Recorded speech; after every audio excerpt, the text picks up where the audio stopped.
Hello everyone, I'm Brian Croy Dragon and welcome back to Vox Adventures.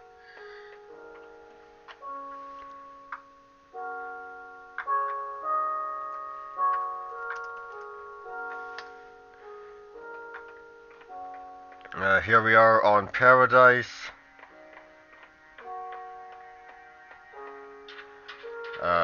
Golem's gone. Got a statue of Ramses II and a random generic knight.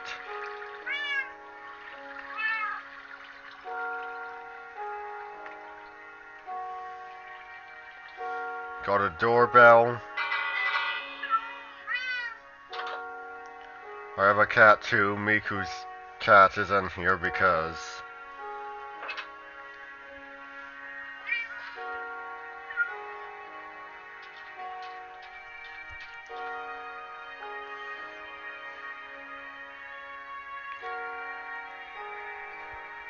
So Sam's turned this into her shop. That's her brother Kenji's shop. That's Kenji's house. Mrs. Price's house. The fountain. And with her not on, I could do this. Ireland! Ireland! Yeah, just released my inner Jacksepticeye fan.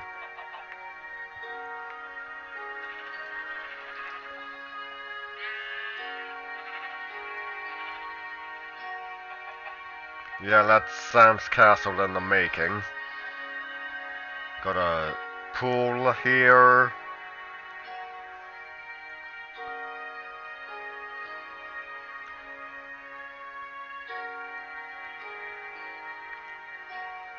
This was unfinished when we first saw it, so we thought it was someplace to hang people, and we were just kind of like, what?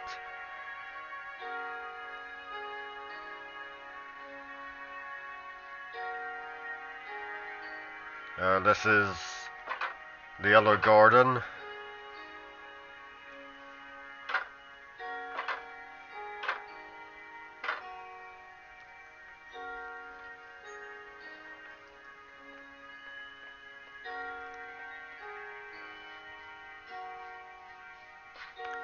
Which also has a nice place to hide from phantoms here among the cacti. They'll attack you and the cacti will kill them, so that's great.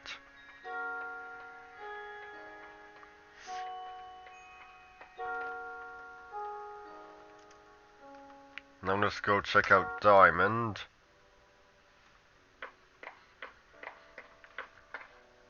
Yeah, I'm not really a... Vampires and werewolves aren't back yet, so...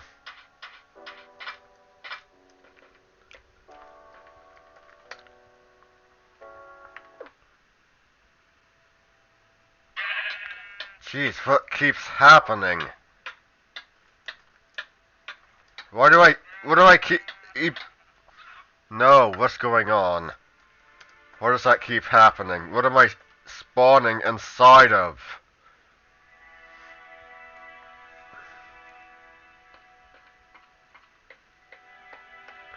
I should be spawning in the middle of the throne room, but for some reason I'm spawning inside a wall or something. Inside a wall or something.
And yeah, there's my house. Complete with a redstone landing place on top.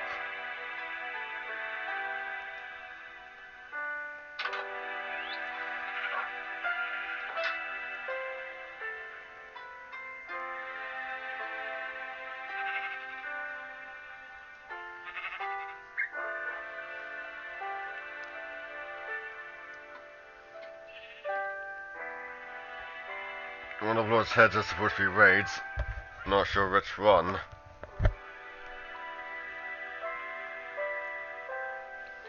Okay, I'm gonna take a quick moment here to get some stuff.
Okay, now we're gonna head back to Paradise.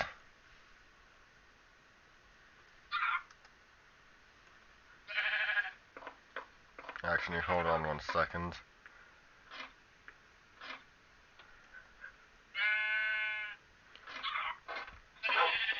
Excuse me.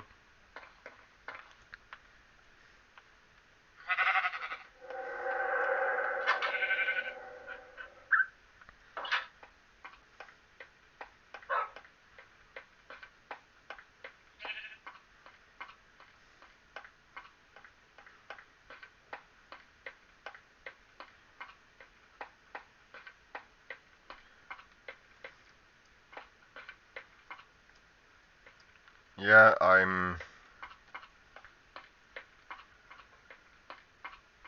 definitely still a vampire.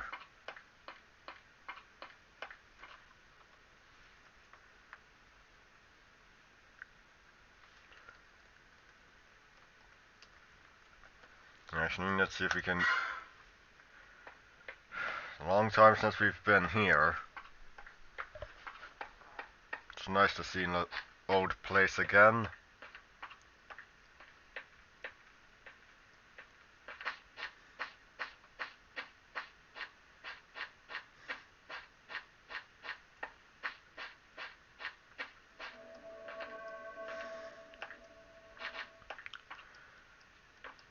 I've still yet to try to figure out how to get Optifine to work. I could get it to work on a Mac, but on a Windows I'm hopeless.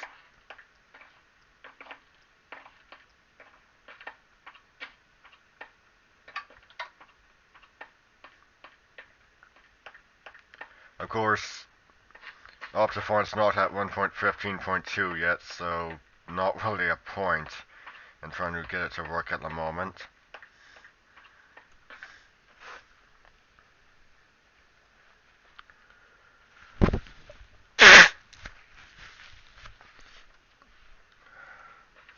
I don't know, maybe, just to know how to get it to work.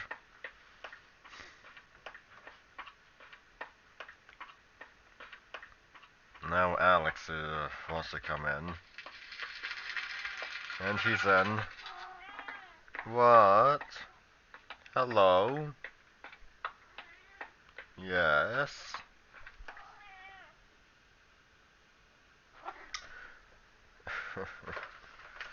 Okay, Alex. Room's been made for you. Oh.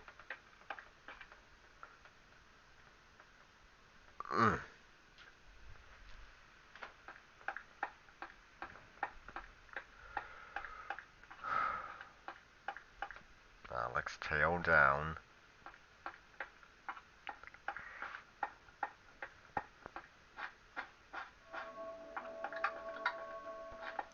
Whoa.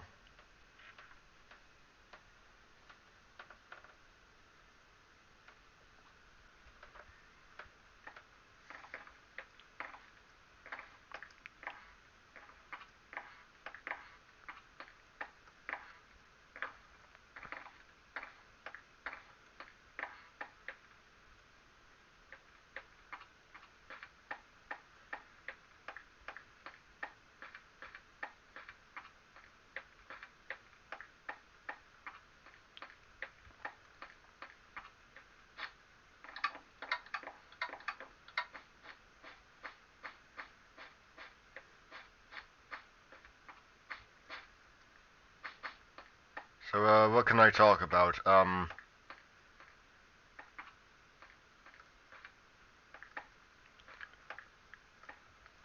I have BattleNet. I got the demo of Diablo 3, but I don't have the full game. I've got StarCraft. I should get around to playing that at some point.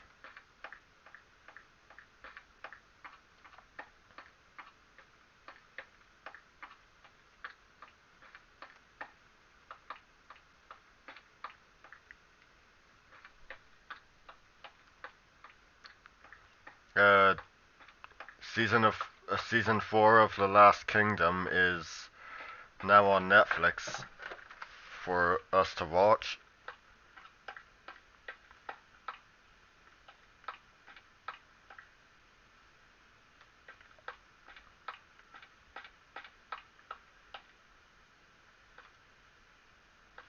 So that's excellent. I love Bernard Cornwell's Saxon stories, and uh, the last book in the series is going to be released this year.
I mean, before I read the last book, I need to read the most recent one.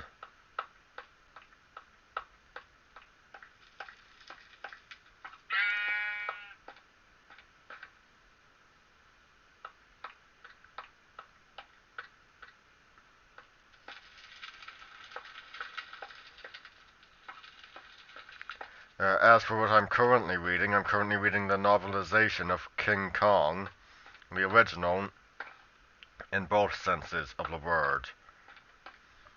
For you see, the original film has had two novelizations.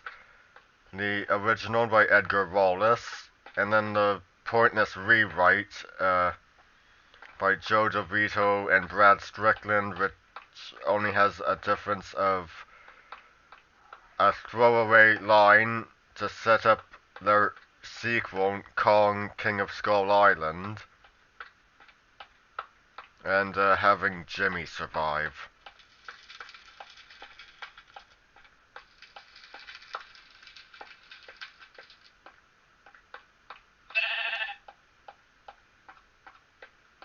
I mean, I'm sure some of you might think that's a spoiler, but Jimmy was an extremely minor character in the original movie. He was one of the sailors who died at the log bridge.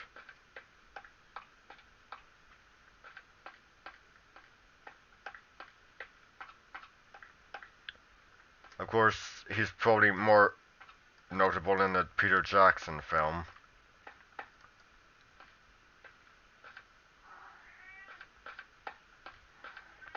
Lumpy appears in that one too, instead of being replaced by Charlie.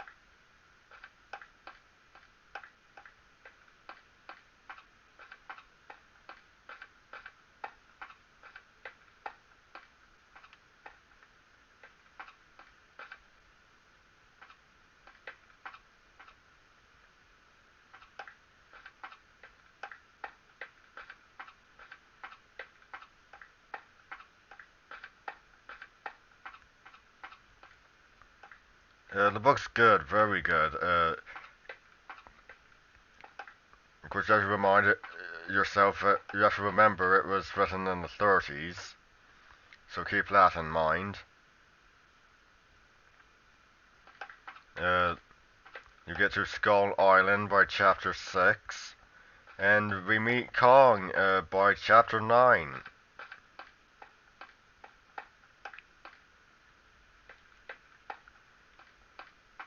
So it'll take less time for you to get to Skull Island and meet Kong than it does in the Peter Jackson movie.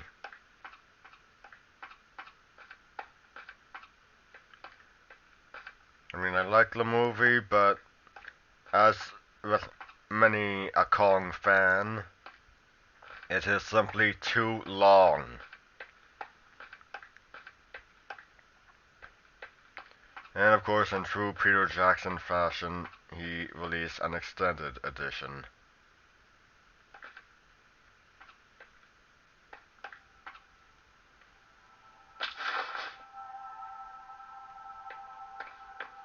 So, of course, that means it will be even longer.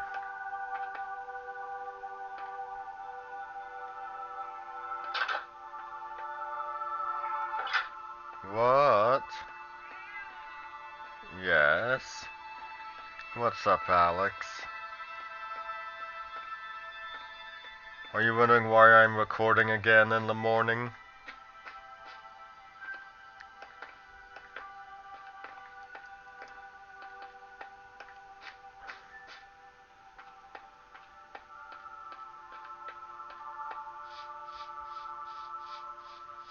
There are, of course, differences in the novelization. For instance, the ship The Venture retains its name of the Wanderer in older drafts.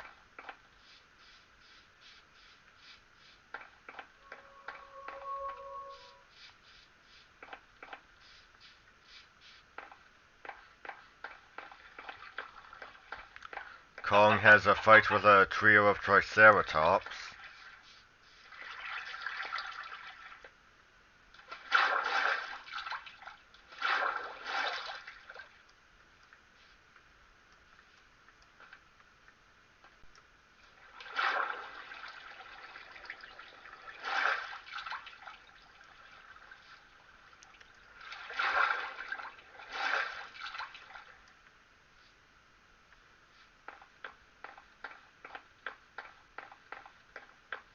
And of course, one of the Triceratops is at the other end of the log bridge, which is why the sailors just can't go the other way.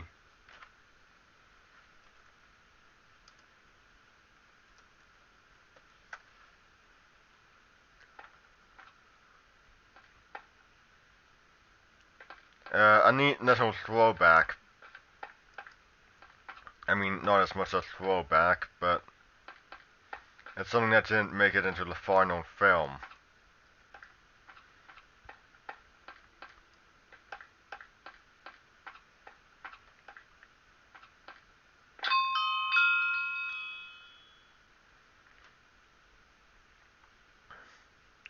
Of course, there wasn't a Triceratops in the film, but either an Arsinotherium or a Styracosaurus. Two very different things. An Arsinotherium is a prehistoric mammal. A Styracosaurus is, of course, a dinosaur. And if you don't know what a Arsinotherium is, I'll open up Firefox in a bit and take a look for one, for a picture.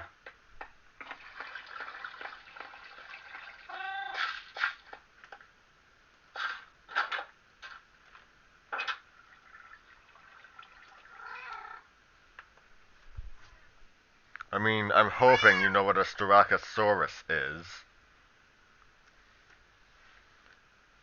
But, well, you're more likely to have seen a Styracosaurus in fiction than you have seen an Arsinotherium. What? You hear them, Alex?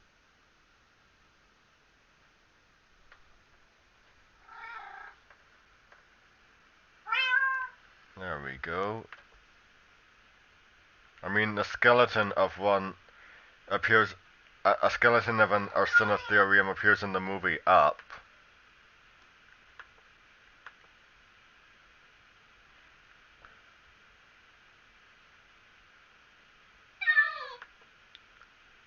So it's not like it was something that was made up for that film.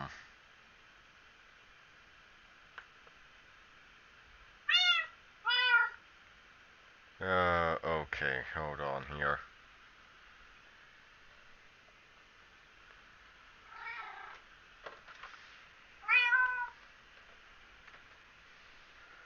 Ah, there we go.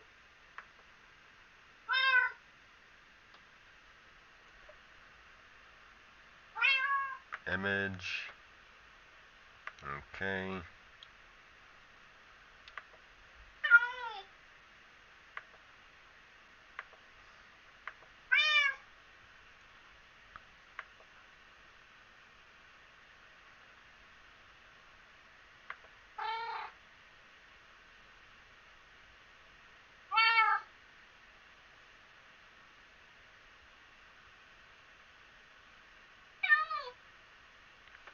Yeah, and the skeleton's fine.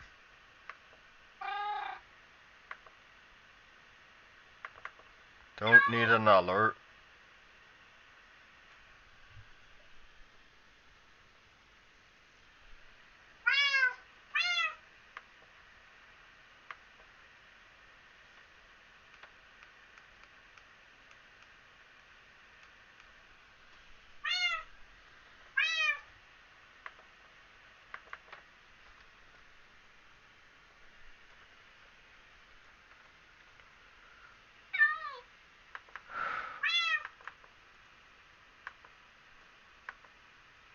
Oh, that's handy.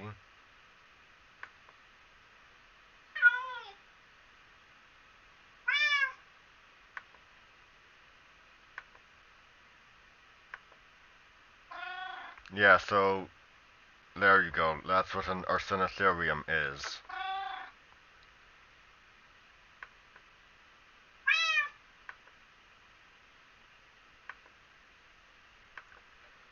The arsinotherium is a, well, it would have been an artifact of creation, which is an unfinished movie. Only one piece of work made. Uh, one piece of felt, one scene was made.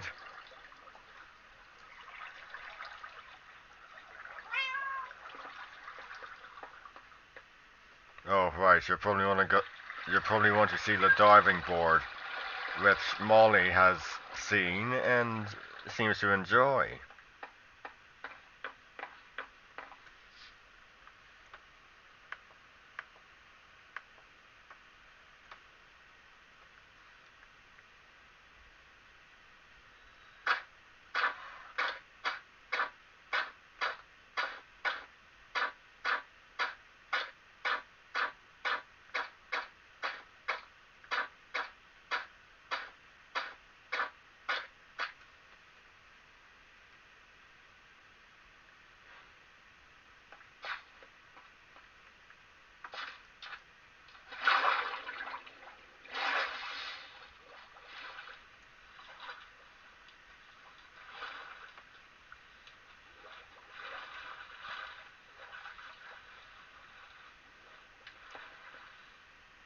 So you've got these lifts here, so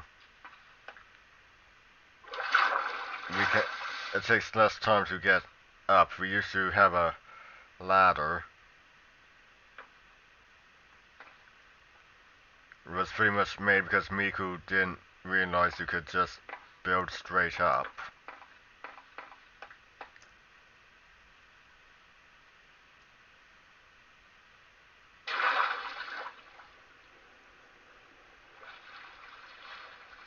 Of course, we also need to put up a sign that says beware of phantoms, because they are a risk from that high up.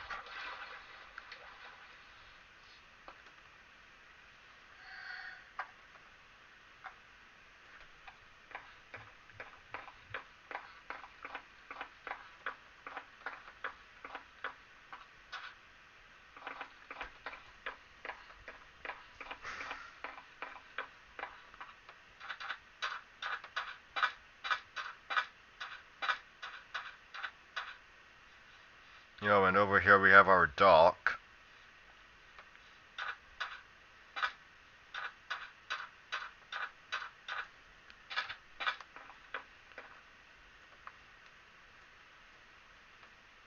Oh yeah, the statues were both made by the same person. Lemon. Let's see here.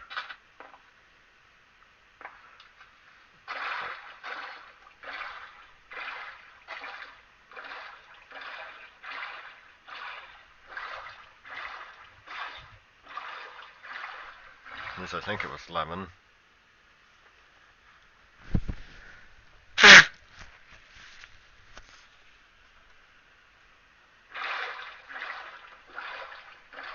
Pretty sure it was. The name is on the statues and everything.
I don't know what that was, but it was something.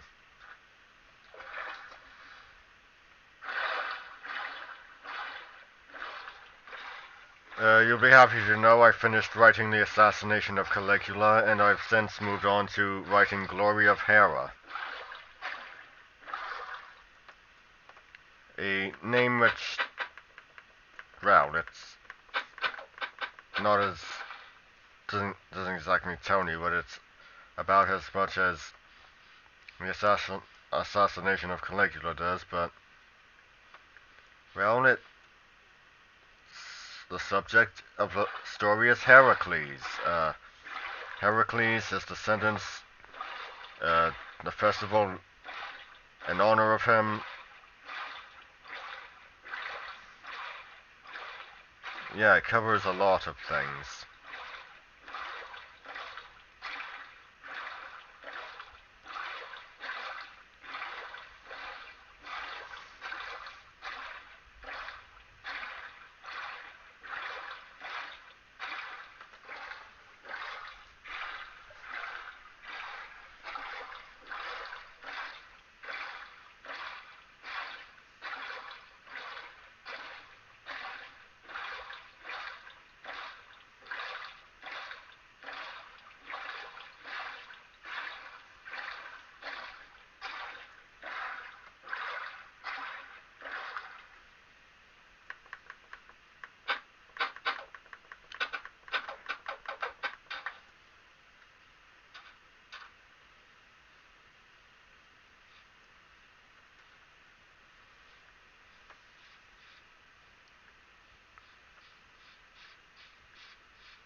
The exact setting for Glory of Hera is the 5th century BCE. At Thebes, specifically. The center of Heracles' cult. Heracles' cult.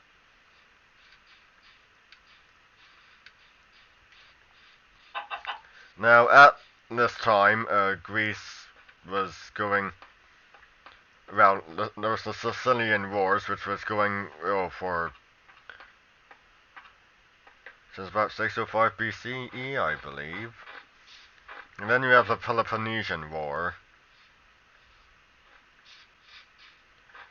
which was fought between the Athens-led Delian League and the Sparta-led Peloponnesian League,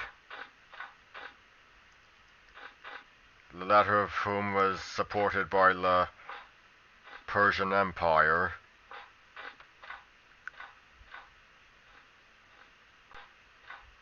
Now, I'd like to go on record, this is not the time of Leonidas I, nor is it the time of Alexander the Great.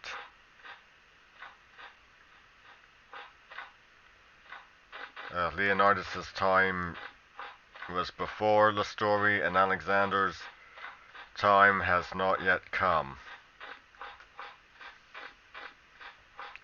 Now, the reason I bring a Spartan king and a Macedonian king up are because both, well, you see, the Heraclids actually ruled Sparta eventually. Post-Dorian invasion they did.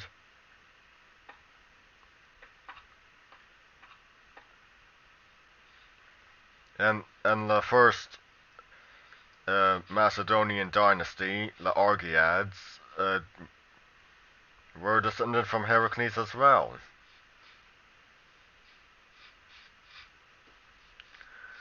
And given Sparta's two-king system, we end up with two Spartan kings appearing at Thebes, Pausanias and Agis II. And as for the Macedonians, we have Archelaus I.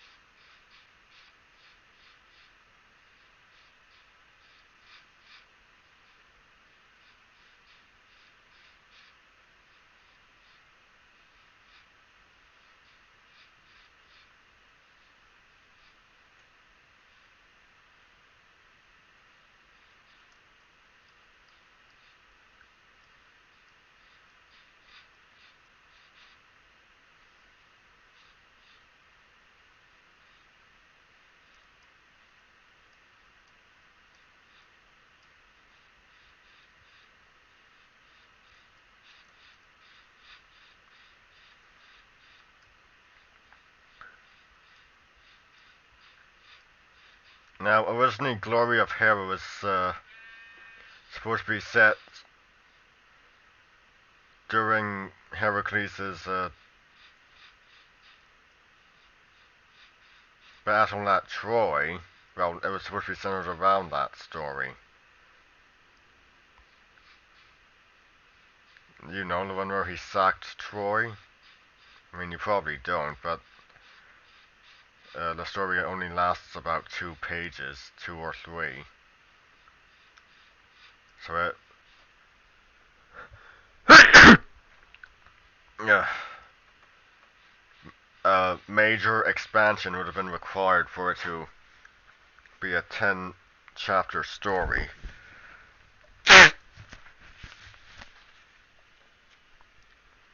But with Glory of Hera, well,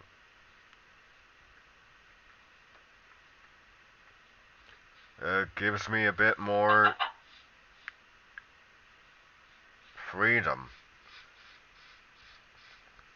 I have a subject, and I can have a storyteller within the story tell various Heracles-related stories.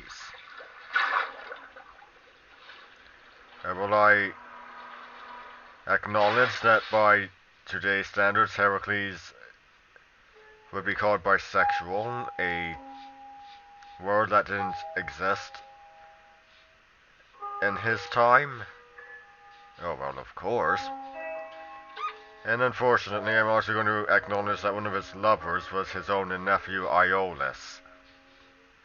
Something that makes people uncomfortable on account of the whole incest thing, but that's just what it was.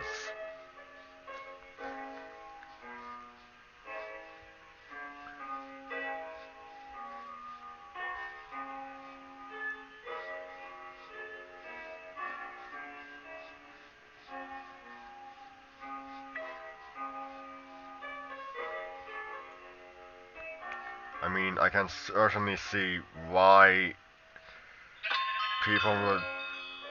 why some writers would either choose to make Iolus unrelated to Heracles,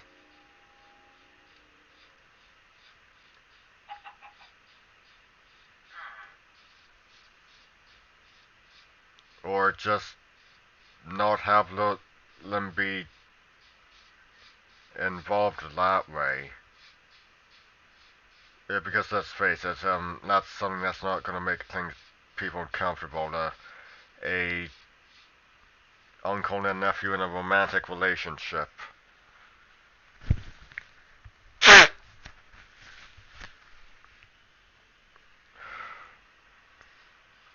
And you have to remember that two of Iolus's brothers were killed alongside Heracles' sons when Hera put the madness upon them, so that gives us an idea of the age gap between them.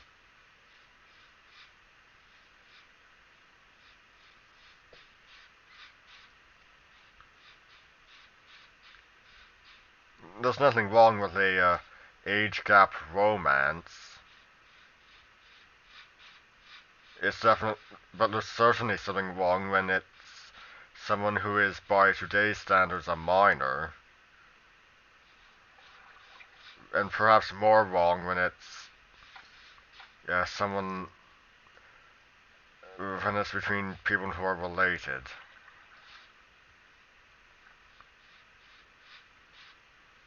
Iphicles might have been Heracles' twin half-brother, maternal, of course, but still, they were biologically related.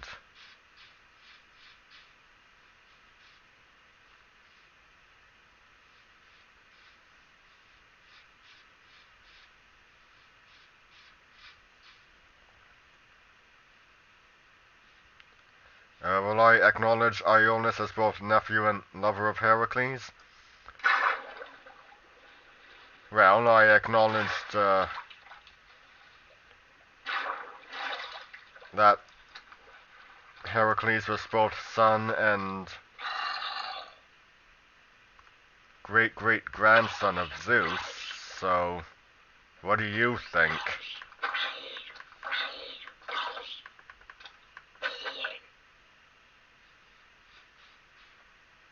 And now you're probably wondering how that can be. Well, you see, Heracles' mother Alcmene was the granddaughter of Perseus. Perseus being a demigod son of Zeus. And so Heracles is both great-grandson and paternal half-brother to Perseus. Fascinating, isn't it?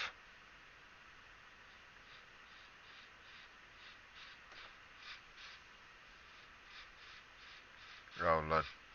If you thought the Egyptian, uh, were, if you thought the Egyptian gods were screwed up with their relationships, oh, the Greeks have so much more on them.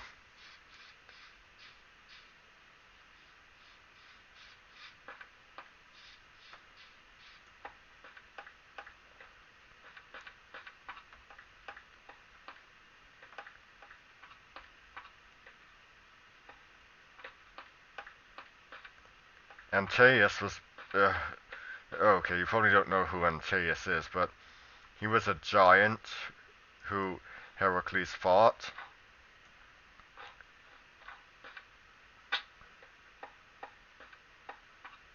And well, you see, um, he was invulnerable as long as he touched the ground, so when they wrestled, Heracles actually had to kill him while he was holding him before throwing him back to the ground, in which case he would have rejuvenated.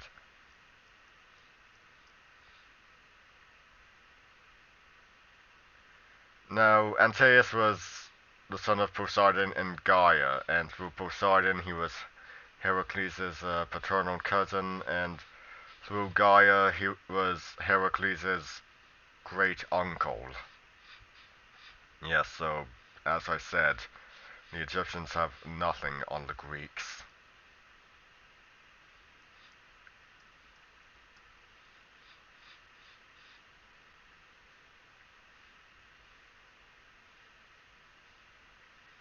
And yeah, family trees get tangled.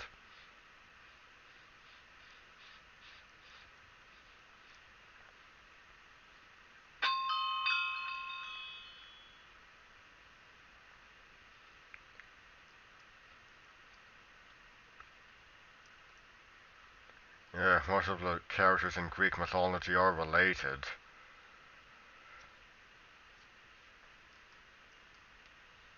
Even Priam of Troy claims descent from Zeus.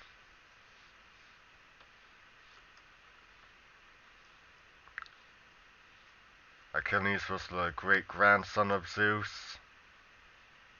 Through his father, I must specify.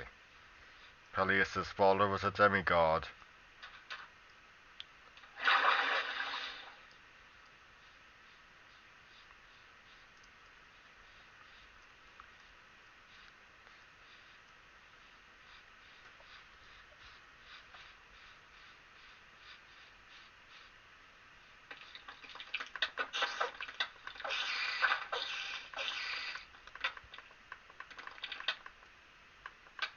Oh, jeez.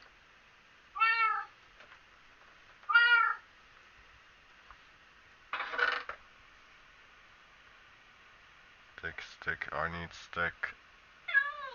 I have no stick.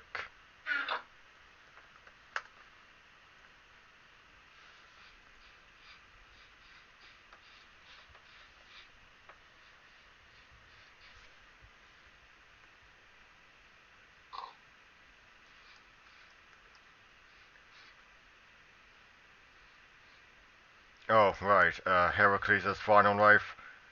when he finally ascended to godhood, he was given his paternal half sister, Hebe. I'm not exactly sure on the pronunciation. Uh, he, Hera gave, Hera and Heracles reconciled, and she gave him Hebe to marry. Hebe. I'm not exactly sure what the pronunciation is. It's not like I've ever heard it pronounced before.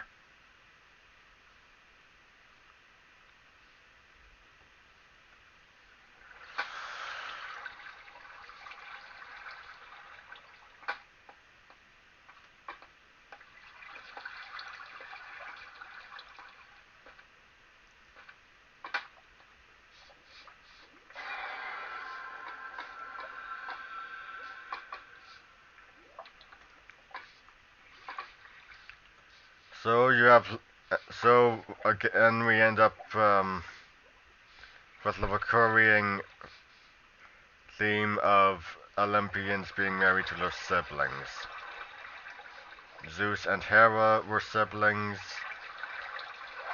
Hephaestus and Aphrodite were siblings.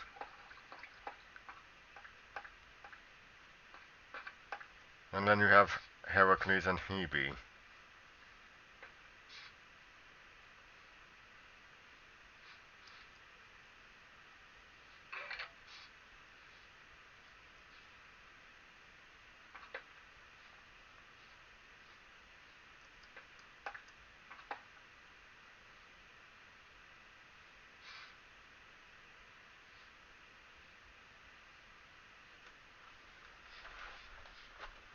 And now I'd like to go on record because there are those idiots who have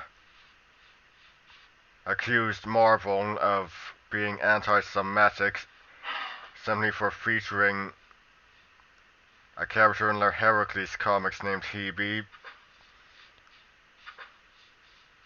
Of course, as I've just established, she's actually from the mythology. She, I think she predates Judaism. Does she? I've no idea. Predates Christianity and Islam at least. But does she predate Judaism? Oh, probably.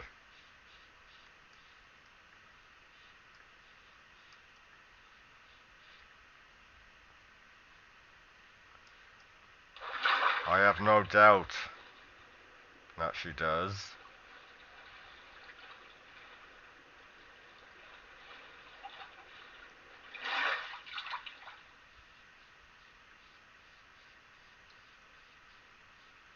But yeah, as I've established a lot of things, like, um,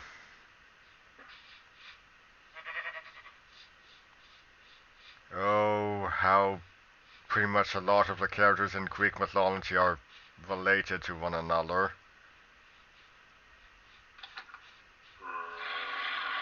And of course, Achilles and Patroclus were related, but if they were lovers, well, that's not something we actually found in the Iliad. Despite popular belief, it's not an implication Homer ever made.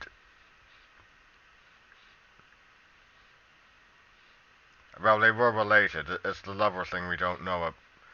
Well, it's not something to be found in the Iliad because Homer ever only portrayed them as close friends. That's not something that was changed because,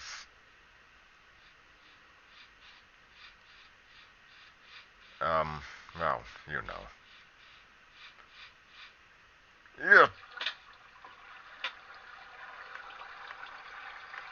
because cultures change, became less accepting of,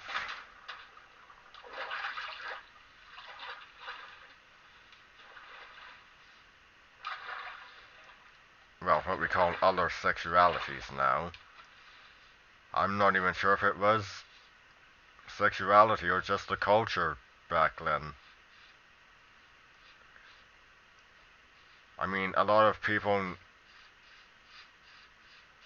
interpret it as sexuality, but it seems to have been more of a cultural thing than a genuinely sexual or romantic thing.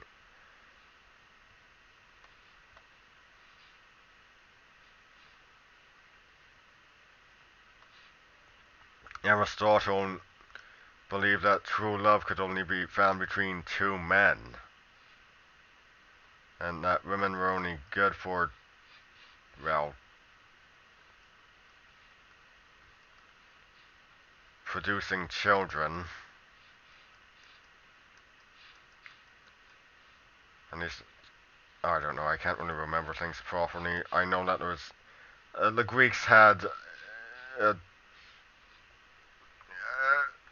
the Greeks were progressive for their time. The ancient Greeks were progressive for their time, but at the same time they were rather, yeah.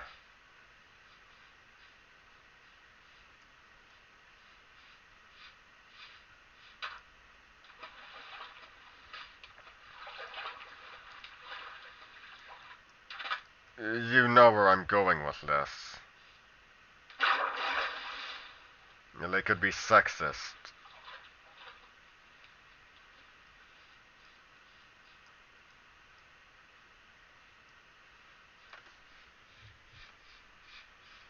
Oh, and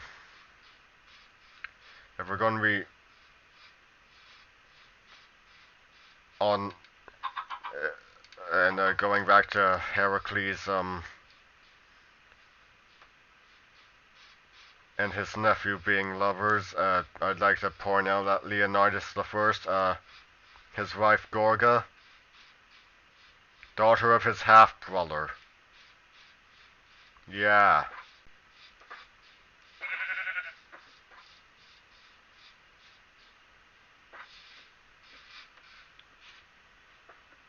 This not.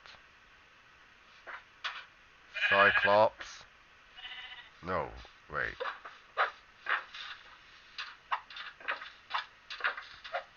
Would have put some distance between me and him.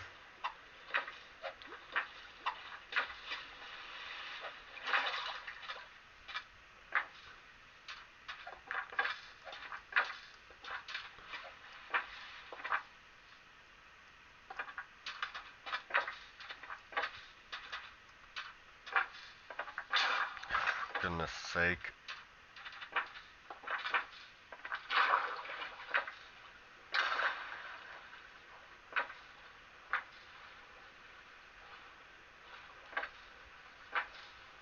Yeah, would I acknowledge that Gorga was Leonidas' niece also? Yeah, hold on. Battery's running low. Oh, well, of course I would acknowledge that Leonidas and Gorga were uncle and niece. Oh, jeez, that's not it.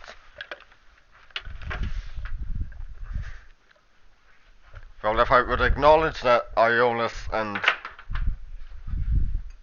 Heracles were nephew and uncle, then obviously I'd acknowledge that Leonidas and Gorga were uncle and niece. And if we're on the subject of Leonidas the First, I'd like to go on record that he was older than actors who played him. What do I mean? Well, he was 60. 60 when he died at Thermopylae. He ruled for a decade. A decade.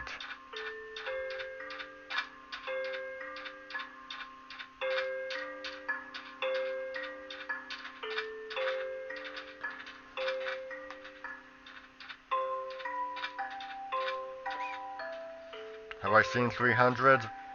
No, I have no desire to.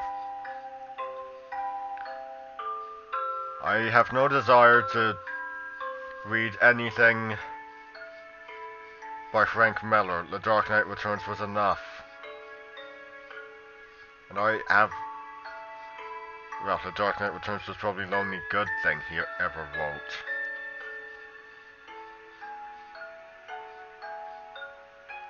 I really have no desire to read 300. I have no desire to see the movies. I'm fine with the 300 Spartans. It's vastly superior.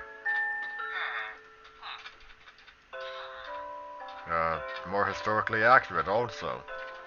Hi. Come on. Alex, are you coming up? Come on.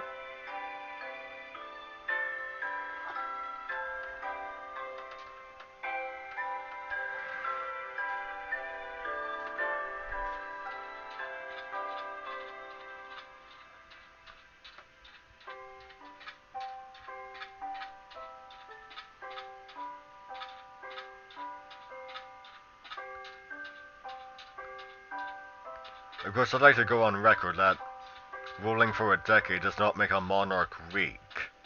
Merneptah ruled for a decade. And you have to remember, he became pharaoh, an old man. He was an old man by the time he became pharaoh.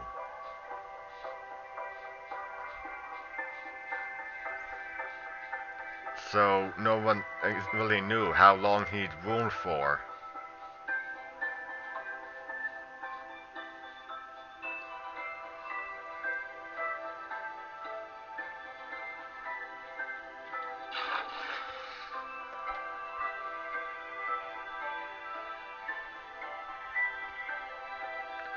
But at the end of the 10 years, he had successfully defended Egypt from attack and honored Egypt's diplomatic obligations.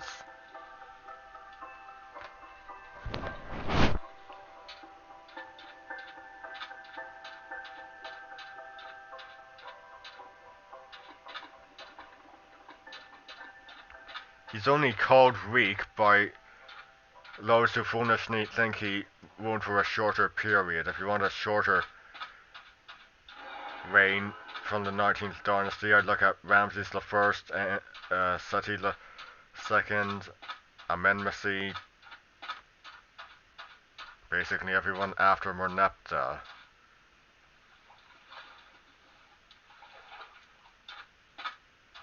Yeah, except for Ramses I, he was the founder of the dynasty.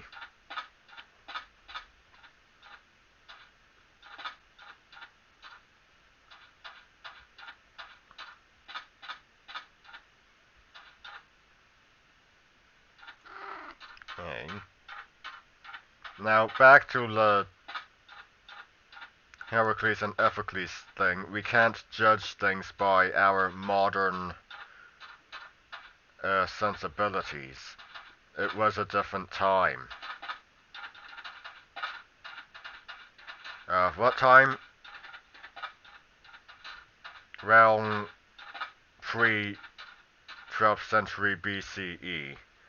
How do I know that? Because, well, Heracles' sack of Troy was prior to the Trojan War, and the traditional dating of that,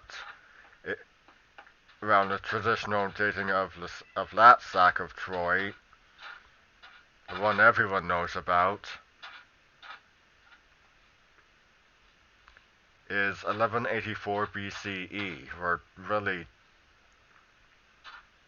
So, by judging an uncle and a nephew being in a relationship, we're really judging a culture so alien from our own. It's familiar because it's familiar well, it's familiar to us in some aspects and alien to us in others. I mean, I certainly wouldn't enter into a relationship with one of my aunts. It's just simply not to one of our. It's simply not done anymore. At least I hope not. Uh, if you're attracted to your uncle or your aunt, seek help.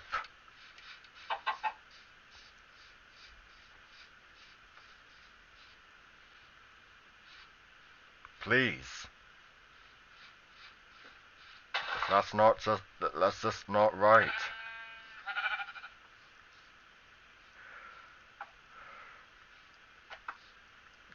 We're living in a different time period, and I'm glad for that because I living in a time where animal sacrifice was acceptable is not something I'd want.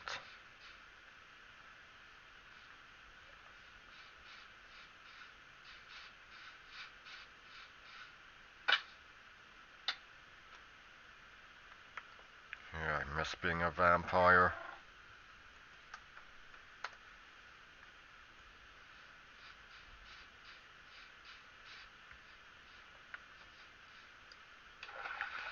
Now, going back to that culture or sexuality thing, uh, yeah, well, I don't have any doubt that there were people that that by today's standards would be gay or bisexual.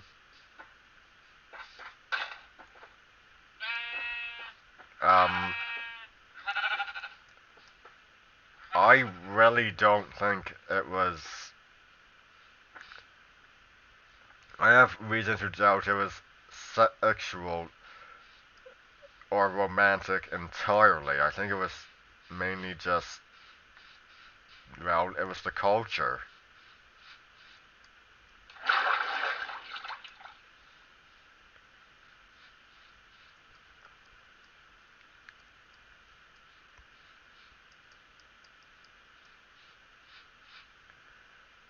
There's no contemporary record of Alexander and Hephaestion actually being lovers. Mary Renaud,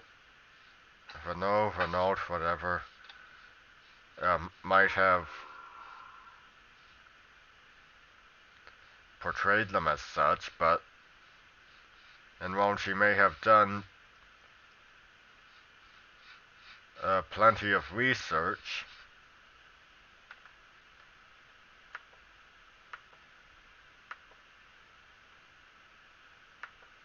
a dubious amount, because let's face it, it's dated now, and she also had a reputation for relying more on Robert Graves' research than actually doing her own.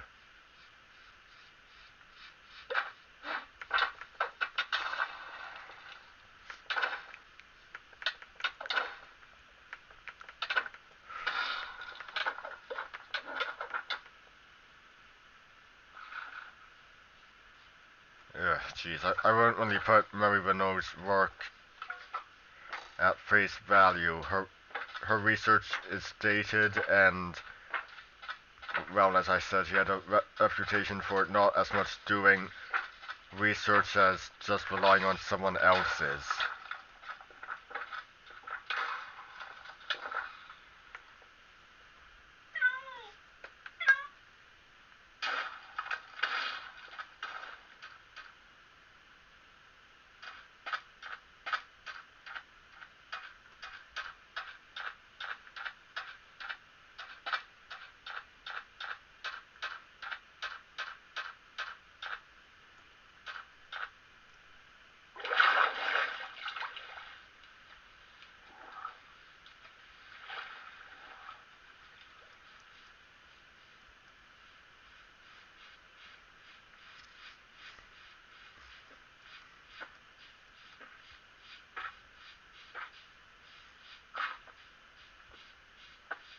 Now, I'm not going to say Alexander the Great was heterosexual either.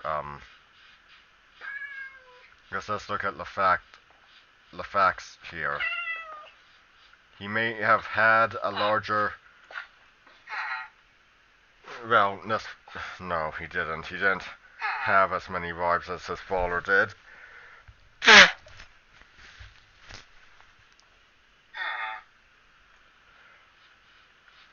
He definitely did not have as many wives as his father. I think he had about half the amount. There was Roxana, Stateria Perisatis, I think her name was. Yeah, just 3. And I think Philip II had twice that amount.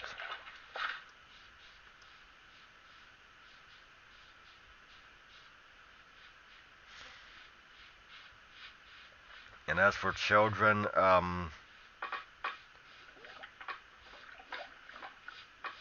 one posthumous son and one alleged illegitimate son. And with major emphasis on alleged. He might not have even existed.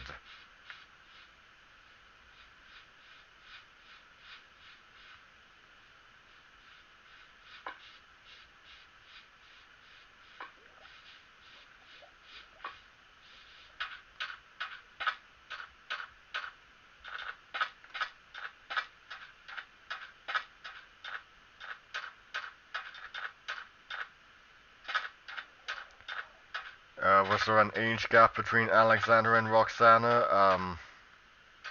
Yes, about 16 years, so it's understandable that films don't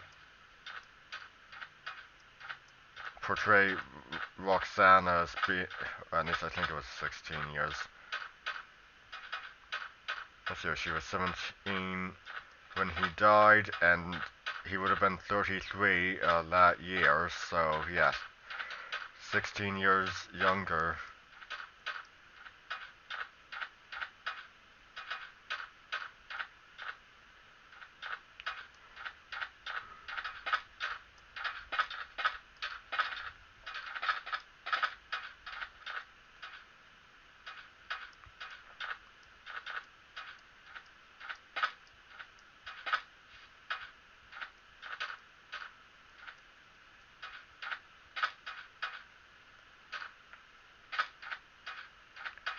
So let's see here.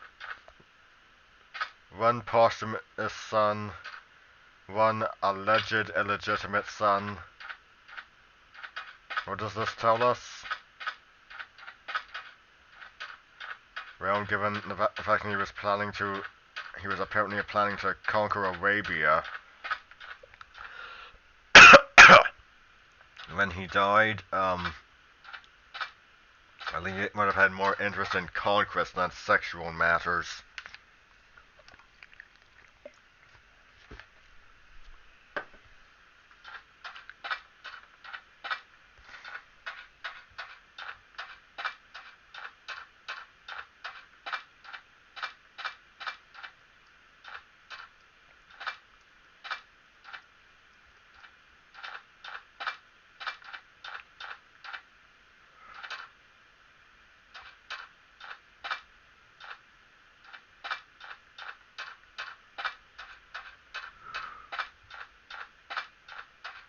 Heracles had a number of romances with people of both genders, so if you're wondering why we've never gotten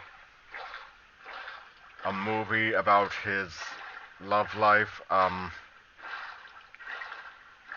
I'm not really interested in a movie about everyone Heracles ever loved.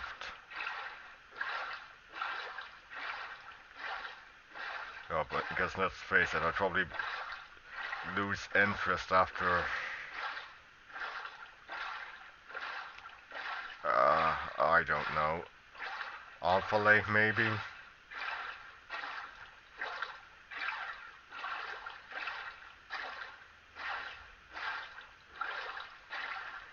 Dioneira was the one who ultimately killed him, in a manner of speaking, because he did ascend to Olympus.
Of course, if you want a genuine reason for why they probably, for why there's probably never been a movie involving all of Heracles' loves, because, well, oh god, imagine the 50 sisters. Good lord.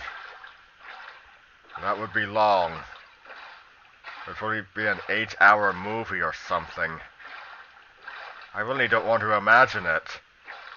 8 hours. Mmm.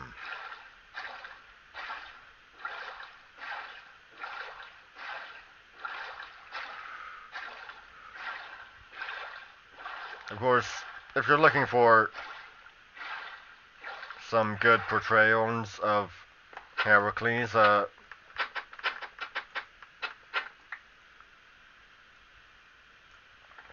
I can point you towards some. Marvel Comics. They do the Greek mythology far better than DC does, just as DC does Norse better than Marvel does. Yeah. Um, Hallmark's Jason and the Argonauts miniseries, which, while also being loosely based on the myth, just like the Harryhausen film, is actually more faithful. Hallmark also did a Hercules miniseries,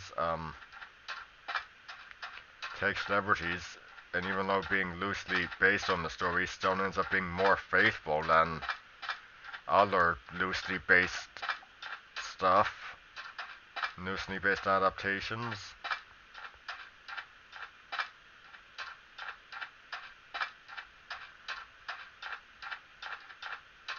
Jetlag Productions, for all of their flaws, they did a genuinely good adaptation of the story.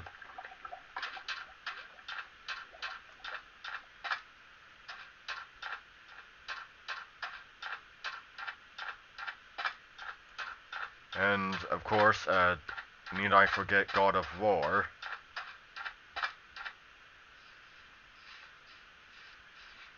It's too bad Cam Clark ended up on the cutting room floor or whatever. He's credited, but the character doesn't actually appear in God of War 2. Did appear in God of War 3, though, voiced by Kevin Sorbo. It's really too bad about his fall from grace.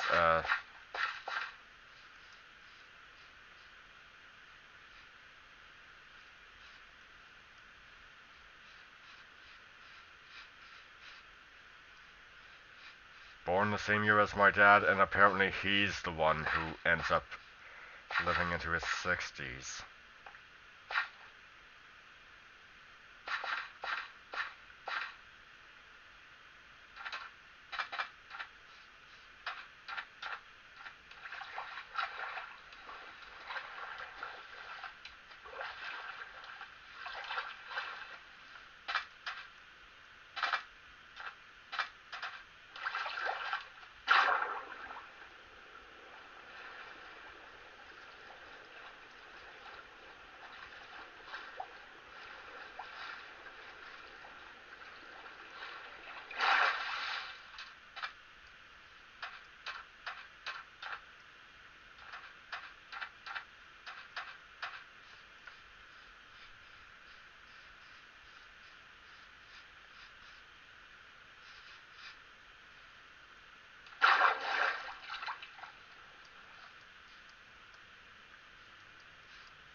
Of course, I'd like to go on record that, as with all of those portrayals I mentioned, keep in mind they're not going to be 100% accurate. I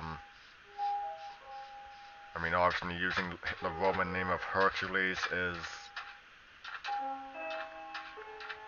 well, that's something. Having him go by his Roman name while everyone else goes by their Greek name, yeah, that's pretty much something notable.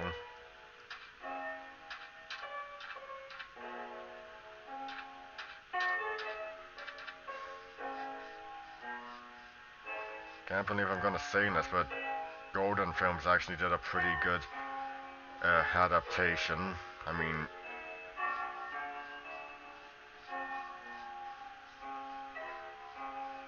wasn't yeah, wasn't as good as it could have been, but it did at least acknowledge that Heracles was the son of Zeus, unlike Disney making him the son of Zeus and Hera.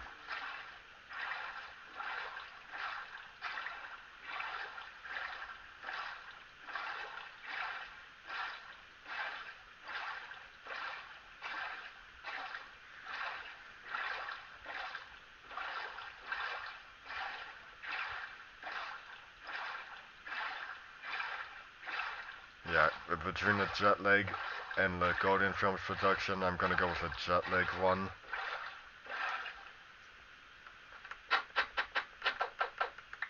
It's just the more faithful of it between the two. Hell, it's more faithful than the Disney film.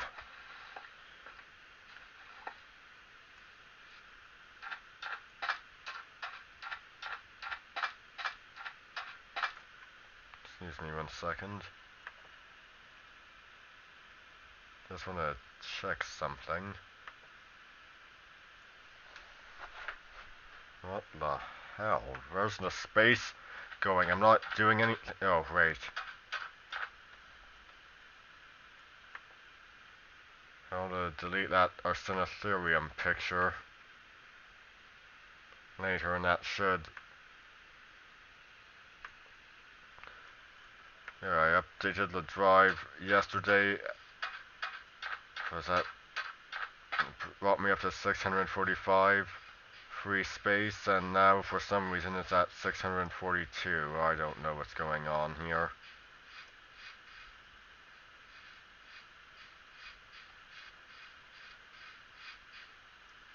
Good lord. I can't believe I just talked about incest in Greek mythology.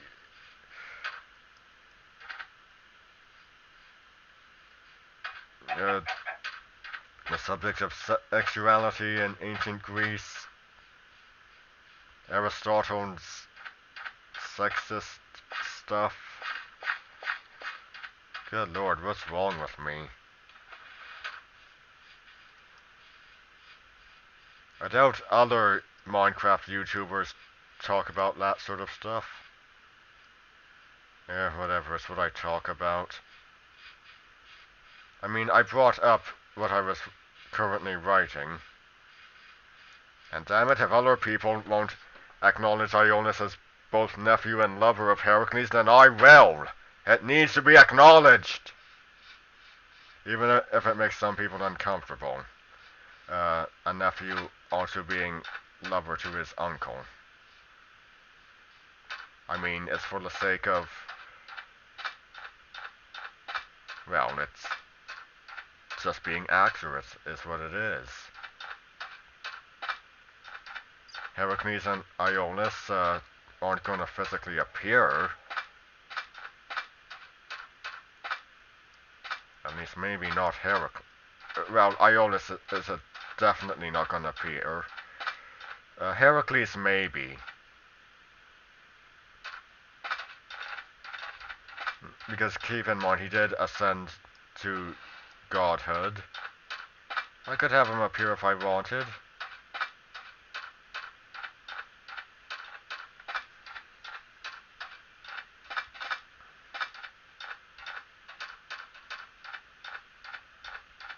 But yes, I will acknowledge that Iolus was both nephew and lover to Heracles.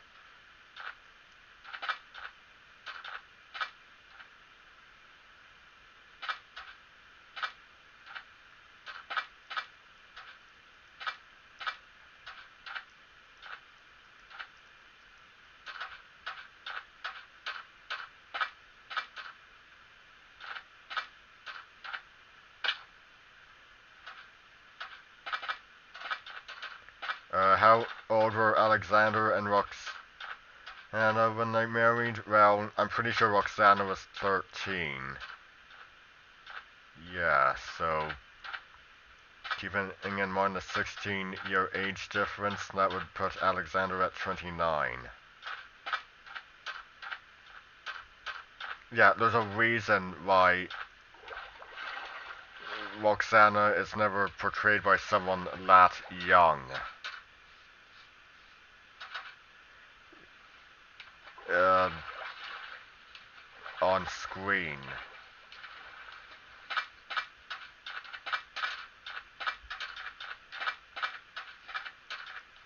Would I acknowledge the age thing if I...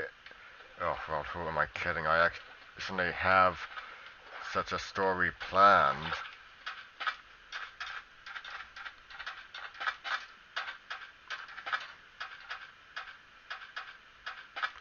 I'm gonna give the death of Alexander the Great another go. I mean, I did try that once initially. I'm, it's at the end of his life, so I don't have to acknowledge.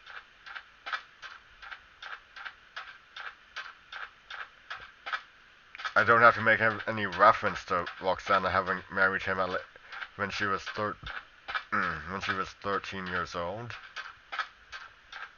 I just got to mention her age and that she's pregnant.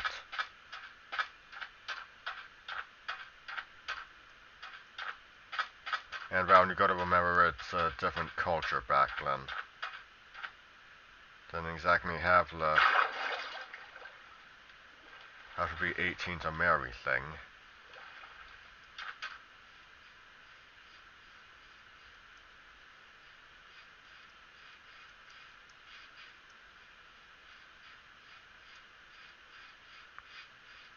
And well, I'm glad we have you have to be 18 to marry thing.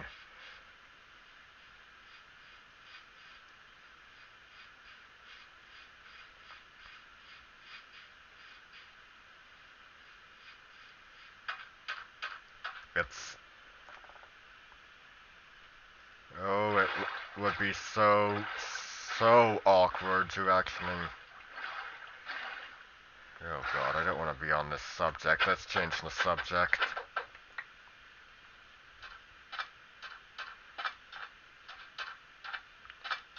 It's underage marriage is uncomfortable, especially if only one of the people is underage. So let's move on to something else.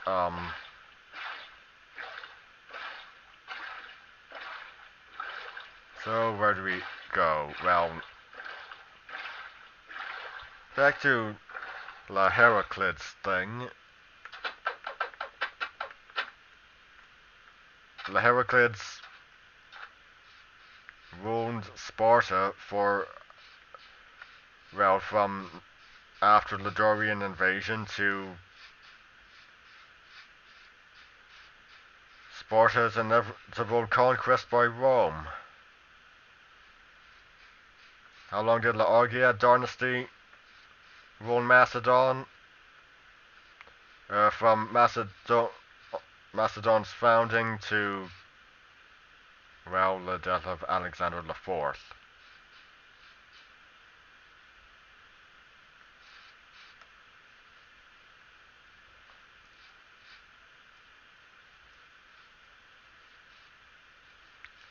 Well, was that the end of the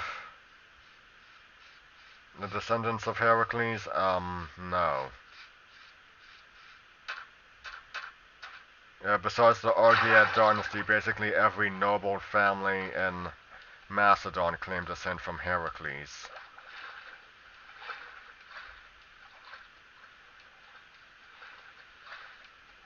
So taking that into account, we have Ptolemy the First, Pharaoh of Egypt, go all the way down to his descendant Cleopatra and her descendants, which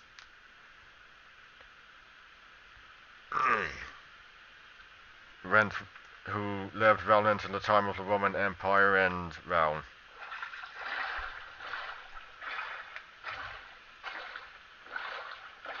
there you go.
And before you ask, no, you cannot include Heracles in a story involving the Exodus. I'm sure someone was wondering that, but no, you cannot.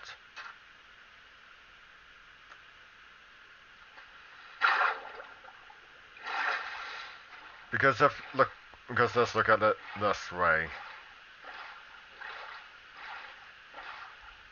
Thebe, the queen who Thebes was named after, lived at the time of the Exodus,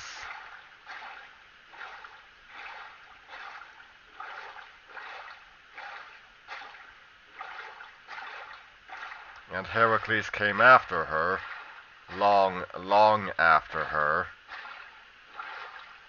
That would be a major anachronism now, wouldn't it?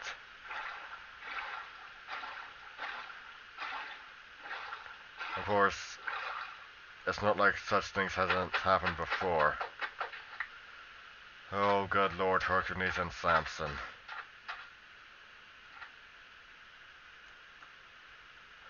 Have I seen that movie? Not in its entirety. I caught a bit of it on Turner Classic Movies back when I had cable. I stick to Netflix now.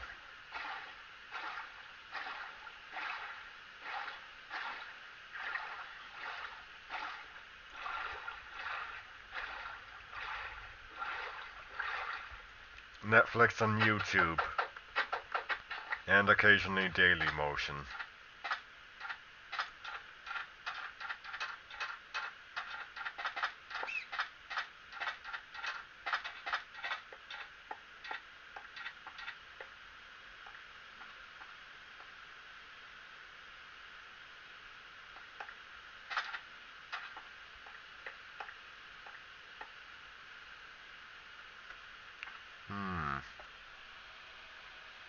I think someone might have beaten me to it. Oh.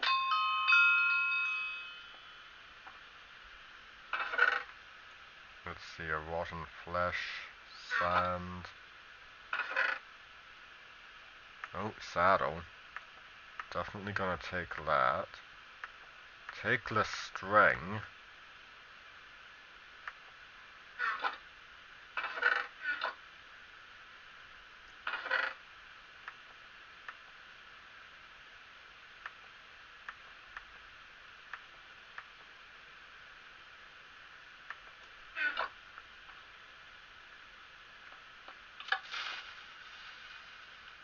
Oh, jeez. Well, I died.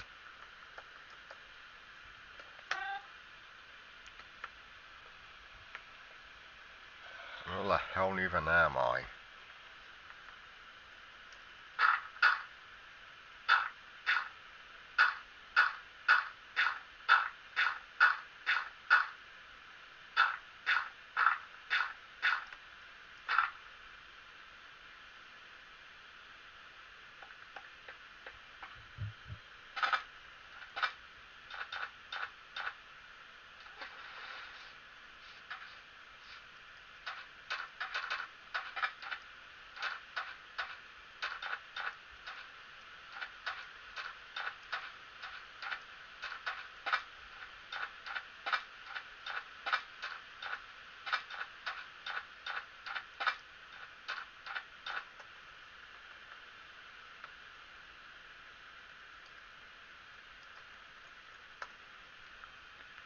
I'd also like to go on record, Spartans hunting slaves wasn't a thing, at the time of Leonidas the First. I'm definitely gonna have to check if they were a thing during the Peloponnesian War. I might have my protagonist Cormac, because let's face it, I always have my protagonist be, well, usually always have them be Gaelic. Or Canadian of Gaelic descent, but, well, Canada doesn't exist yet, so. Gaelic, keeping the national epic of Ireland, the Book of Invasions in mind, which says that the Gaels were expelled from Ireland at the same time of the Exodus, same time as the Exodus. Well, that definitely allows us to feature a Gael in the story now, doesn't it?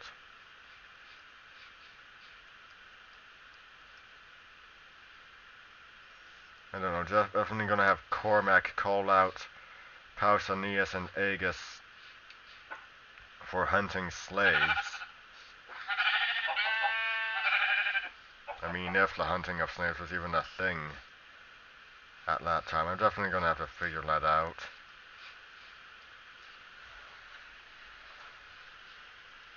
I mean, let's see, Leonidas died in 480, I believe.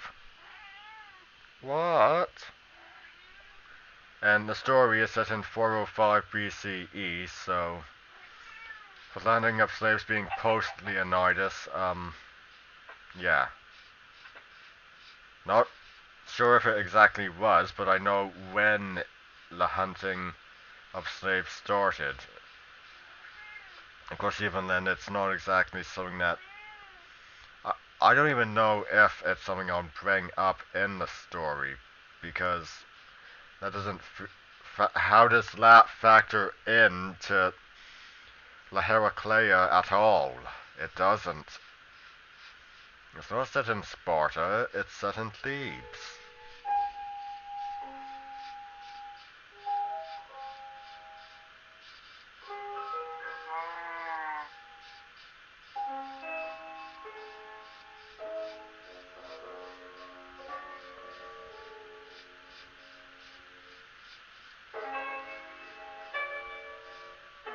I mean, well,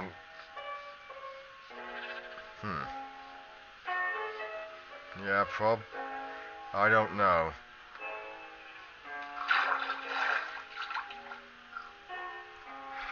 I don't know.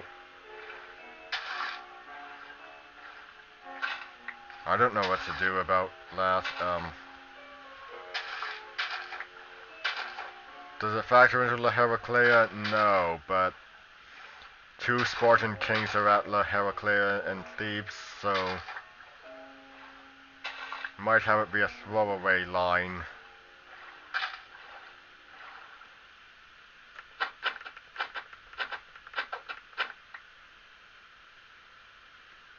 And as for having I mean, I'm definitely gonna have a storyteller be one of the characters.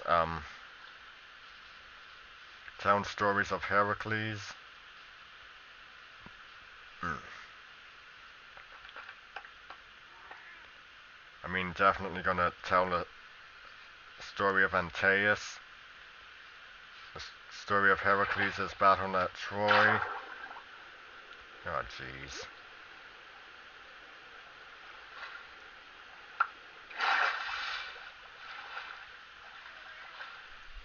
What? Hello? What? Alex, you can come up.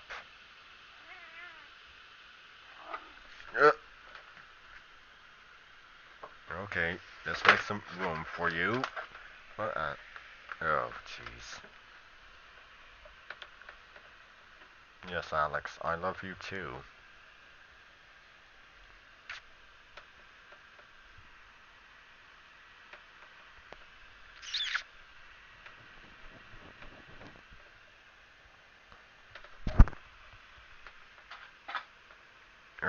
The antagonist of the story is a Heraclid named Alcaeus. Now, if you don't get the meaning of the name, I'll explain it to you. Alcaeus is, well, it was the birth name of Heracles. And I gave him an appearance that brings Alexander the Great to mind, who was, I should point out was short even by Macedonian standards. And with Cormac being, well, Gaelic as I am,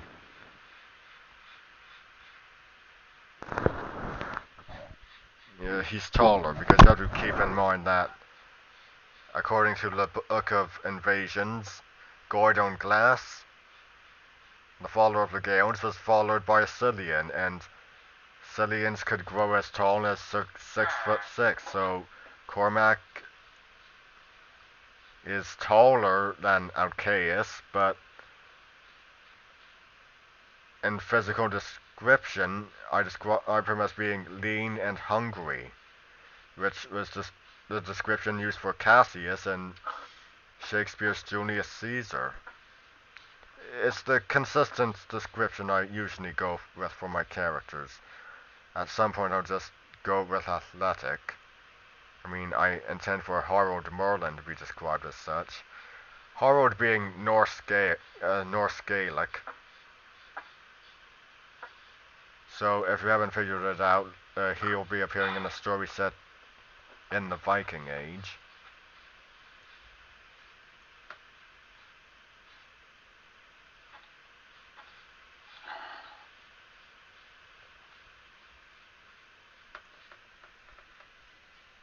Hey, you.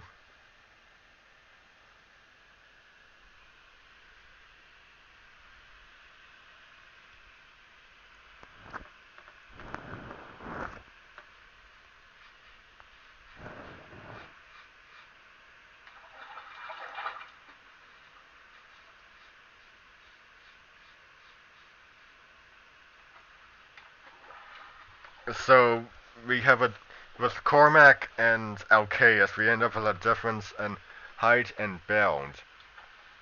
Uh,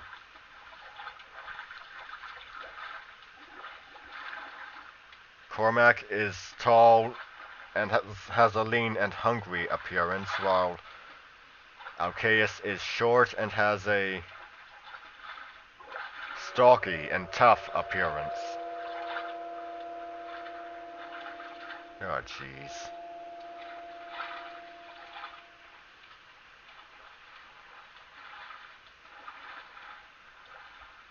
They both have ruddy skin. They both have heterochromia.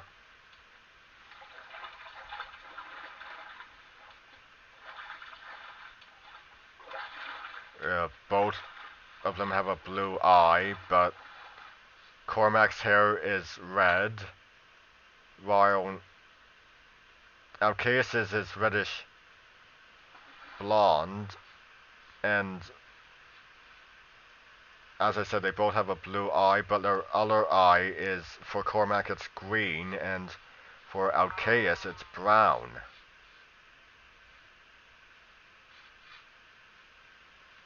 And as for hair length, Cormac's is neck length, while Alcaeus's is short.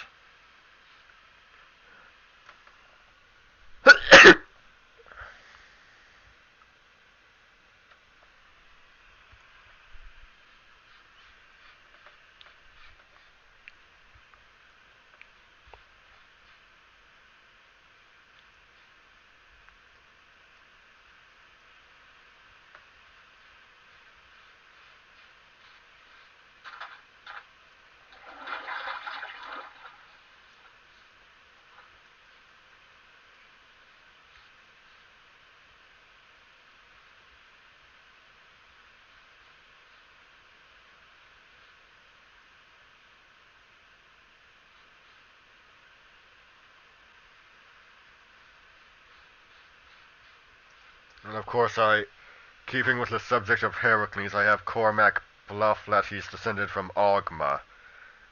Now, if you don't know who he is, Ogma is the Irish counterpart to Heracles.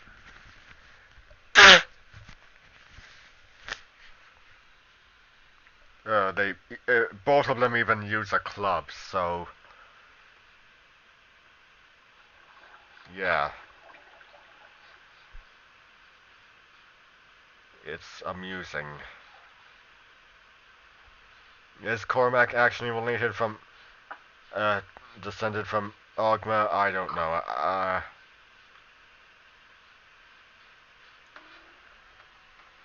in story, I point out that Ogma's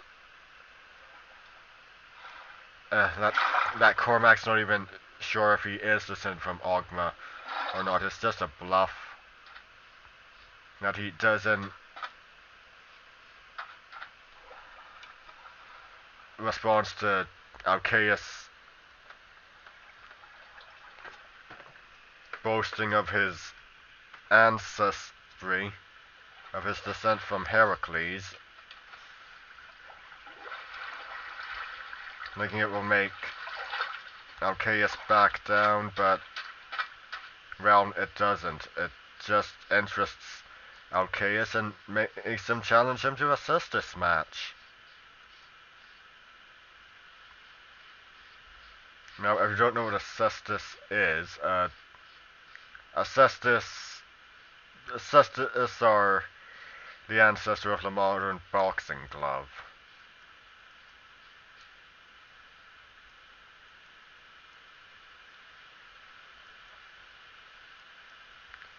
But probably more painful.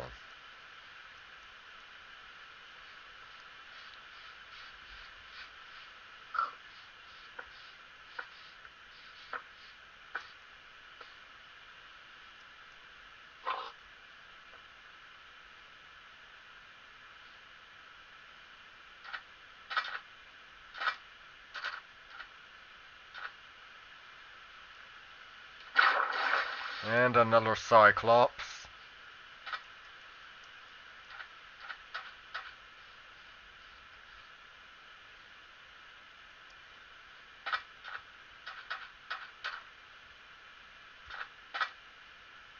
Give him a wide berth.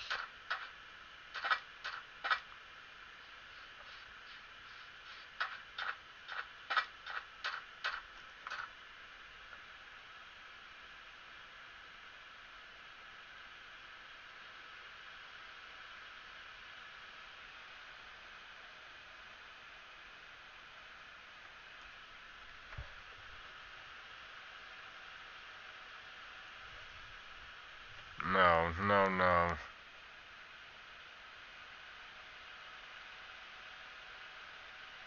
Oh, there it is. For a moment there, I was afraid I forgot the bolt.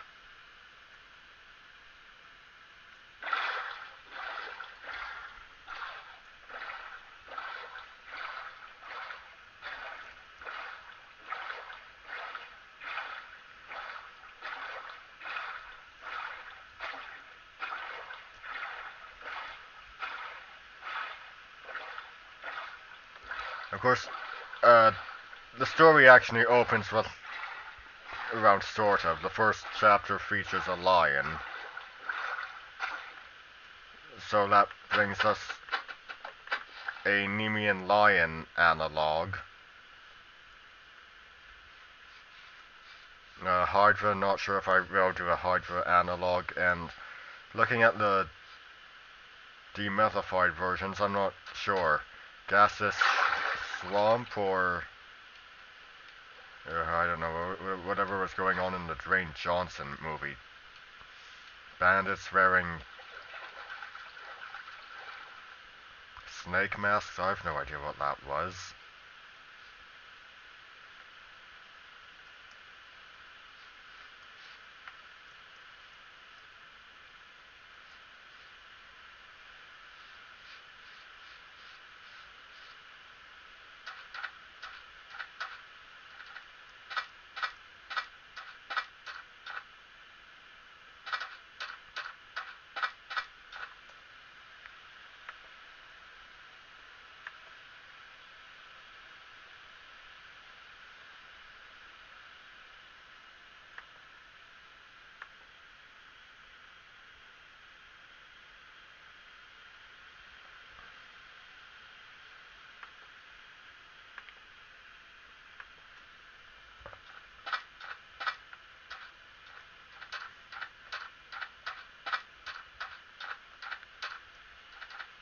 And of course my Gaelic heroes, red-haired, light-skinned, reddish-brown-eyed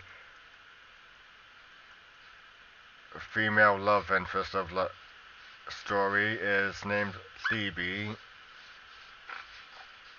She's obviously named after the namesake of Thebes. So God, that's so much better than if I had said it in Sparta, because then she'd be named Sparta.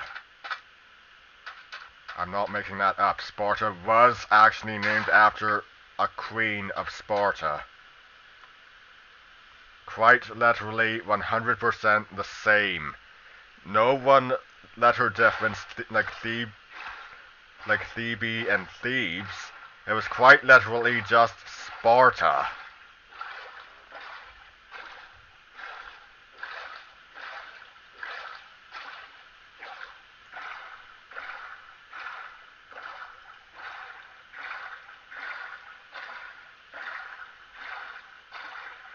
And well, it's different from Alexander the Great, that basically just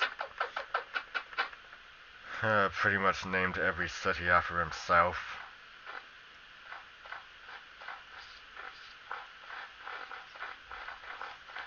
Well, let's look at the thing. Let's look at things here. On one hand, a city named after a man's wife. On the other hand, a bunch of cities named after their founder.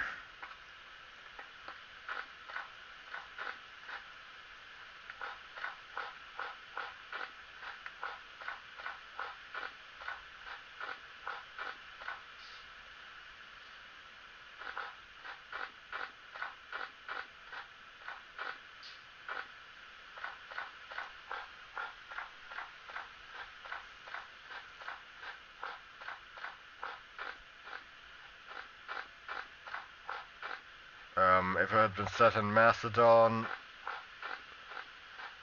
I don't know. Cleopatra, maybe?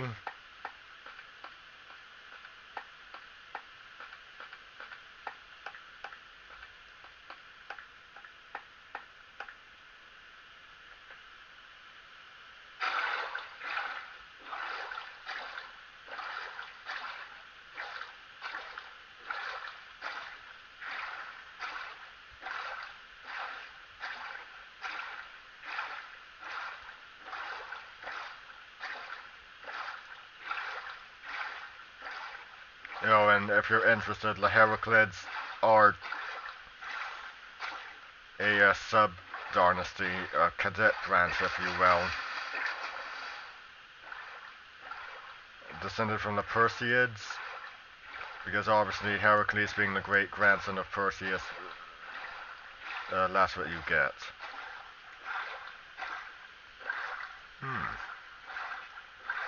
Maybe I'll change Archaeus' name to Perseus.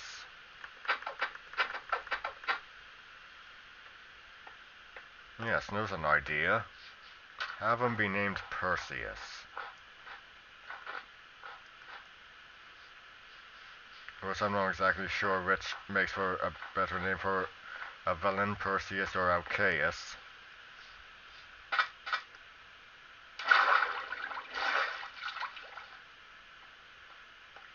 Oh God, how great was Harry Hamlin as Perseus. And you think some executives wanted to cast Arnold Schwarzenegger. That would have been a disaster.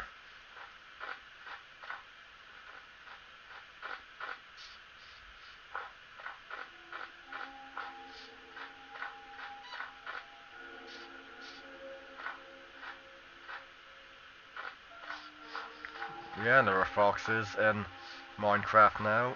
They're very cute.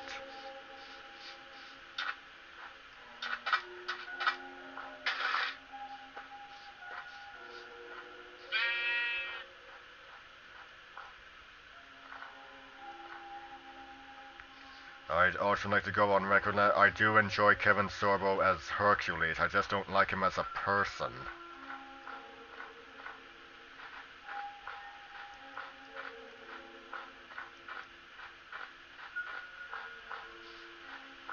Okay, give that bear a wide berth You see that? That's a cub.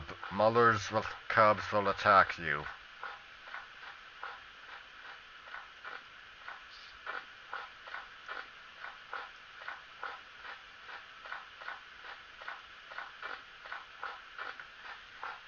I mean, I'm definitely going to keep with my protagonist being named Cormac.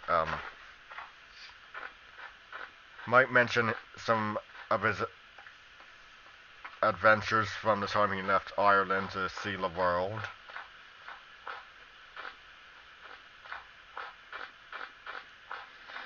At what point did the Gaels reach Ireland after being expelled from Egypt? Well, according to the Book of Invasions, it took them about 440 years to get there. Yeah. The Hebrews took them 40 years to reach what we call Israel. My people in the Gaels, it took us 440 years.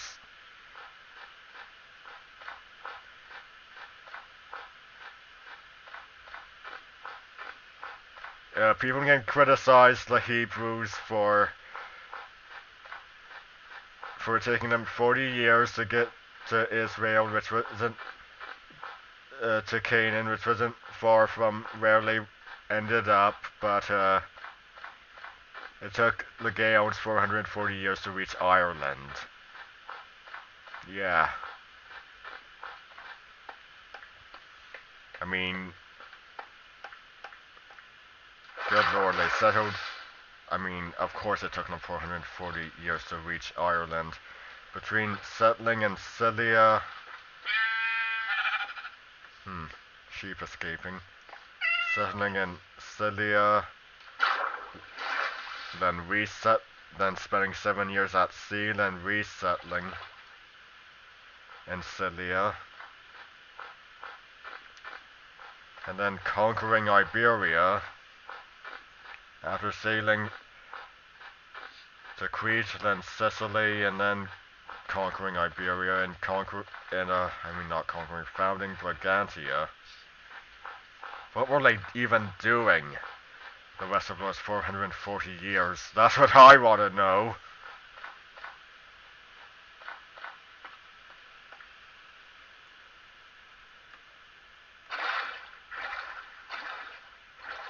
Oh god, I spent a lot of time talking about things related to my story.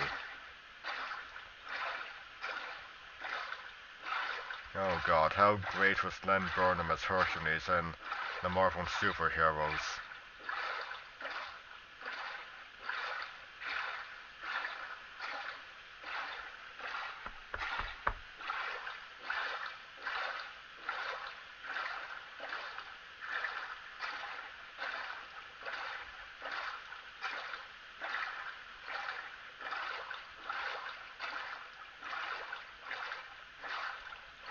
So, the moral of the story is, don't judge, where'd it go? Don't judge Heracles and Iolaus having been both uncle and nephew and lovers because the values were different then. I mean, yeah, it's not acceptable now, but values were different then. I'm writing Glory of Hera currently. I might put a link to the assassination of Caligula in, well, down below, so check it out. When will I be recording again? Oh, I have no idea. Until then, I'm Brian Croydragon signing out. Stay straight.